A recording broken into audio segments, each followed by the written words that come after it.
train finalement de pouvoir faire une rentrée en présentiel. Et en tout cas, sur le plan pédagogique, les collègues ne sont pas du tout rassurés parce que les éléments qui vont leur permettre de reprendre le boulot avec les élèves ne sont pas là. Et à côté, on va leur demander de revoir les réformes des diplômes, de reprendre ça. C'est-à-dire que là, on a sur la table aujourd'hui la réforme du bac pro qui a été annoncée, la réforme du bac STAV, pareil, qui tombe, qui arrive du ministère de l'Éducation nationale et qui arrive dans une situation en fait où, en clair, les collègues ont fait la rentrée hier, ils n'avaient aucune information. Certains chefs d'établissement semblaient même découvrir que donc ce qui se passait à l'Éducation nationale serait appliqué chez nous et que, en clair, il n'y avait plus de contrôle en cours de formation, que tout passait en contrôle continu. Donc évidemment, les collègues ont commencé les formations avec les jeunes, et on leur dit, ben non, il va falloir que vous changez de système. Donc demain, vous devez annoncer aux élèves le changement d'évaluation. Donc c'est quand même une précipitation qui est incompréhensible et un suivisme qui l'est encore moins. En même temps, il y a la réforme, donc je l'ai dit, du bac pro. Donc là, pareil, on découvre il y a quelques mois qu'il va y avoir une réforme donc, du tronc commun du bac pro et de 4 spécialités du bac pro.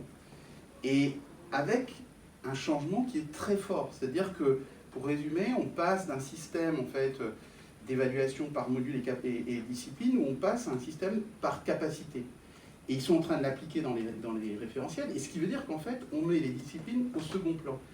Et les collègues ont commencé à plancher là-dessus, et tous, le retour qu'on a pour l'instant, c'est de dire, en fait, on diminue la partie disciplinaire, on diminue les heures, et on sent qu'on est en train aussi de diminuer la partie professionnalisation du bac pro.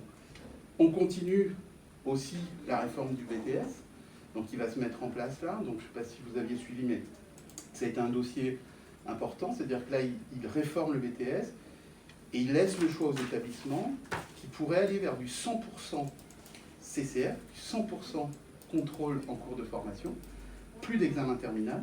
L'exemple qu'a pris mon collègue, qui sont dans tous les champs, en fait, ce sur quoi nous enseignons, on va à front renversé. D'un côté, le bac techno, on supprime les CCF. De l'autre côté, on vous invite à rentrer avec une décision de conseil d'administration sur des BTS qui seraient tout en CCF. Enfin, on est sur des choses qui sont non assumées. Et c'est les mêmes inspecteurs qui se retrouvent à passer la barre d'un côté et la barre de l'autre, de nous expliquer hier que le CCF c'est formidable, aujourd'hui que finalement le contrôle continu c'est mieux.